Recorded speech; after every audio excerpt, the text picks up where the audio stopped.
Hello and welcome to another FPL video by myself, Tom, on the Golden Goal channel. Before we get started, it would be absolutely amazing if you could leave a like and subscribe to the Golden Goal channel.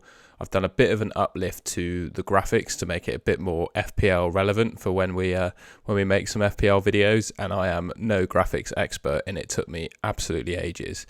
So hopefully you'll appreciate the little FPL colour scheme that I've got going on. But yeah, today I'm going to do a quick preview of Gameweek 13. I'm going to go through the fixtures, how my team's looking, and then I think quite a lot of people are going to have a decision with their transfer this week to either pick Phil Foden or Bukayo Saka. So I'm going to do a bit of comparison between those two players. So let's get right into it. So first up, I thought I'd just quickly start with the fixtures, point out who I think's the best captain, although that's quite an obvious decision, it appears, almost every week in FPL. But yeah, just go through the fixtures, see which players I like the look of, and then we'll get onto my team, some stats, and then Phil Foden versus Saka. So first up on Saturday, a few interesting games there. It's Nottingham Forest against Liverpool. I'm certainly liking the look of Liverpool defenders again. Obviously, they're still yet to play West Ham when I put this video up, but the likes of Trent, I quite like Joe Gomez actually as someone who's likely to start for the next few weeks. Someone like Trent. Robertson, a bit iffy as to how many minutes he'll get, but Trent, Van Dijk, Gomez, quite like the look of them, and obviously Salah. Nunez becoming a bit of an option too with Jota and his injury. Likewise with Firmino as well. Firmino being Liverpool's top scorer this season, seems to still be going under the radar. He was never traditionally a player that scored a lot of FPL points, got a lot of goals, but this season he's been looking really good. Everton and Palace. I think those with Zaha will be quietly confident of a return against Everton. I'm very happy that he finally got me some points against Wolves. We all know Zaha can show up in pretty much any game against any opposition. It's just trying to find the games that he actually does. And he's on penalties to protect as well. I guess he's the outstanding player in that fixture. City against Brighton. I think quite a few people will be trebled up on Man City going into Game Week 13. I like the look of a City clean sheet in this one. I don't think Brighton have scored in their last 3 Premier League games. I was a disappointed Trossard owner for Game Week 12 and his blank. So I'll be looking forward to seeing what City can do against them. My captaincy will be on Haaland this week. I just fancy City to turn Brighton over without too much trouble. In the nicest way possible. I just think City are head and shoulders above them at the moment. Then we got Chelsea United on Saturday as the final fixture. Interesting one. I don't have any players from these teams, but I think if I were a Mason Mount owner, for example, I think maybe Saturday or Game Week 13 is an opportunity to take him out for a Foden or a Saka as they go on a nice fixture run each. Sunday we got Villa v Brentford. Outstanding player from that game I'd say is Tony. I think those of you that have picked Tony, I mean, fair play to you. He has been an absolute stalwart of the game this season. Keeping it up in terms of points with all the premium options. He's a 90-minute man on penalties. Villa aren't looking too great, although the Chelsea game that I watched at the weekend, they were decent. I definitely fancy Tony to do well in this game. Leeds and Fulham, obviously Mitrovic being very popular, you'd back him to do quite well against Leeds. Bamford, he's back for Leeds, looking quite prolific, but he just seems to be missing so many chances. And we had a penalty against Arsenal that he missed as well, so one to watch, I think, Bamford, but not one to bring in right away, in my opinion. One of the more interesting games, Southampton-Arsenal. I really like the look of Arsenal, still top of the league. Kicking it with the best of them this season, looking really, really good. Likes of Jesus, Martinelli, Saka, Saliba, even Xhaka is looking like a bit of an outside chance because he seems to be getting amongst the attacking returns as well. But yes, I think I will be going between, and I've got a decision to make as well, between Saka and Foden. I think based on how my team's structured, I can't quite get to Jesus. I do like him, but I just can't get to him. But yeah, Saka or Foden is my decision. Wolves and Leicester. I think if you've got Danny Ward on your bench or a Ward and Iverson double up, you'll be licking your lips about this game as well. I think those of you that have done that in a recent wildcard, for example, have done pretty well out of it. And Wolves look pretty ropey when it comes to scoring goals, so I'd back Leicester to keep a clean sheet in this one. Despite them not being very good, I still think they'll hold their own and keep a clean sheet. And then we've got Spurs in Newcastle. A difficult game, I think, this one for Spurs. Seeing how Man United fared against Newcastle, sort of having a similar play style of counter-attacking football, although the two aren't like directly comparable.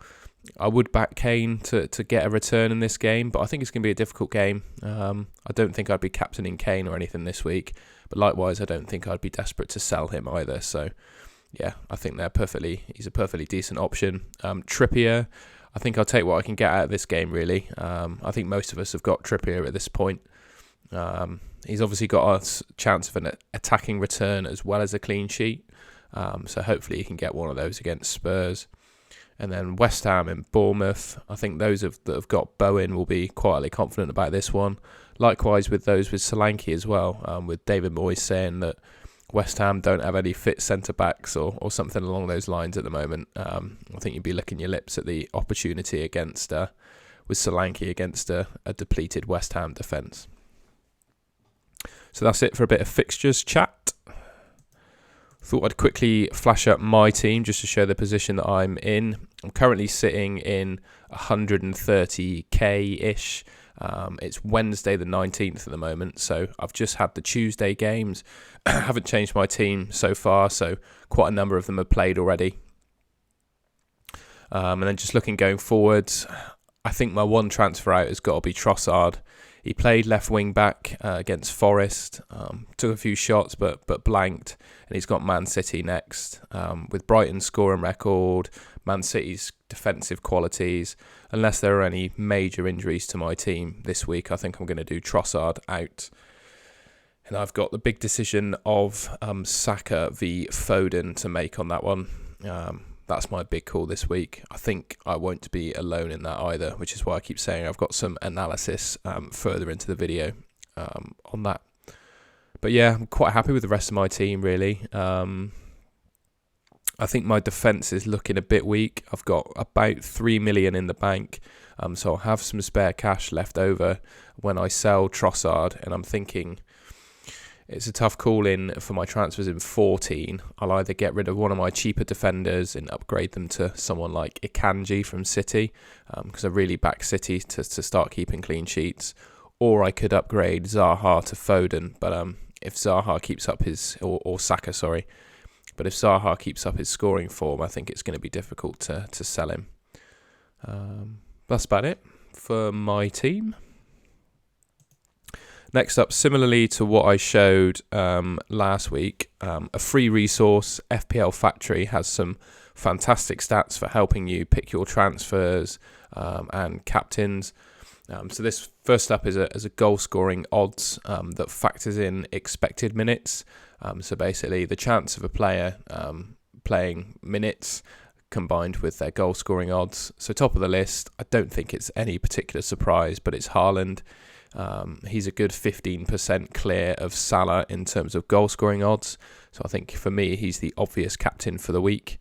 Harry Kane's right up there as well. I know I said Newcastle looking pretty good, but the bookies seem to have Harry Kane still with really good goal scoring odds. Salah, he's always up there and is again. Gabriel Jesus, Mitrovic, Nunez, I think all of these players don't come as much of a surprise. The one thing I would say, and it's a bit of a differentiator between Saka and Foden, for game week 13 alone, Saka has a higher goal scoring odd than Foden does. So maybe if you're in my position, where you've got to weigh up the two, and you'll want to make one transfer this week, it's looking like Saka, in my opinion, is the better call for game week 13, and then you can bring in Foden in 14. That's certainly my plan anyway. But I think if you're looking at 13 alone, which I am in my position, wanting to get rid of Trossard, it's looking like Saka is the better of the two picks, based on these goal-scoring odds stats. Yeah, that's about it for that. Next, we just have some defensive numbers. So clean sheet odds and defender return odds. Interestingly, just looking at those defender return odds, they've got Van Dijk higher than Alexander-Arnold. That might just be some expected minutes getting involved there, with Alexander-Arnold coming back from what we thought was an injury. So yeah, just want to look over there. But in terms of clean sheet odds, Man City and Liverpool leading the way. The bookies back Man City 50-50 to keep a clean sheet, which is pretty high compared to what we've seen in previous game weeks. Liverpool right up there as well on 46. Then we got West Ham and Arsenal and Tottenham in the top 5 as well. And I think the obvious players are there with expected returns with likes of Van Dijk, Cancelo, Trent, Ederson, Alisson, all the key players from the top teams.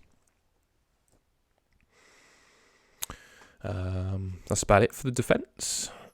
And yeah, just to finish up the video, a little bit of comparison between Saka and Foden. So these first stats I've pulled off from a website called fbref.com. It's one of the best websites I've come across for showing expected goals and expected attacking return stats. And this is just a nice summary comparing Foden and Saka to one another. And what you'll immediately see is there is not a whole lot of difference between them. Obviously, Foden has scored a couple more goals than Saka, but he has definitely outperformed his expected goals stats. Both of them are in and around 3.5 expected goals at this stage of the season. Foden slightly ahead on non-penalty and assists. And yeah, obviously Saka takes penalties, so that's probably something that slightly brings up his appeal a little bit.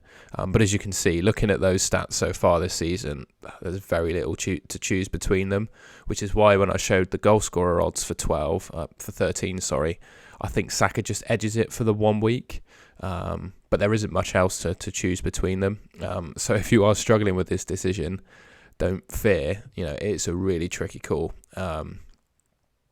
Yeah, hopefully my justification for going Saka is sound, but yeah, just presenting you with the facts to make your own decision, basically.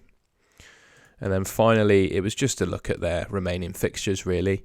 So Foden and City have Brighton, Leicester, Fulham and Brentford as a closeout to the World Cup. I mean, looking at those fixtures on paper, do you back City to score in all of those games? I think I do. Brighton, I think they'll probably blow them away. Leicester looked pretty ropey defensively, so you'd back City to do well in that one. Fulham, likewise, not particularly good defensively. And then Brentford, a bit hit and miss. But at home, I think City can do really well against Brentford. My observation of Brentford is that they seem to be pretty damn difficult to play when they're at home. But when they're away, it's a bit of a different story. So yeah, those 4 fixtures for Foden are absolutely plum. And I would say if you don't own him, you certainly, buy Saka in 13 is my view. But come game week 14, I think you'd want to get Foden in your team as well. And then Saka and Arsenal's fixtures, just to finish things up. So he's got Southampton away this week, Forest at home in 14, Chelsea in 15, which is a difficult fixture, but having watched the Villa game, Chelsea didn't look all that good. I think they were only really saved from conceding by Kepa just playing out of his skin. So I do like Saka against Chelsea. I think he can score against anyone. And with him being on penalties as well, I think that almost makes him fixture-proof, really. All you need is a penalty for him to knock in a goal. So yeah, really like that fixture as well. And then he's got Wolves away to finish it off. So bar the Chelsea game, which is a bit more difficult, I think those are 4 quality fixtures as well. I think if I could pick one for the 4 weeks, I would go Foden. But if, like me, I'm in a position where I have to pick one for 13 and then bring in the other for 14, I'm picking Saka for game week 13 based on those goal scoring odds, and then I'll bring Foden in game week 14. Hopefully that helped with your Foden and Saka decisions and just overall thoughts about game week 13 in FPL. As I said at the start, if you enjoyed the video, liked my new graphics, I'll hopefully be getting a green screen too soon, so I can implement myself into the screen a bit more. But if you enjoyed what you saw, leave a like rating on the video, subscribe to the Golden Goal channel, and you can follow us on Twitter up there as well. Until next time.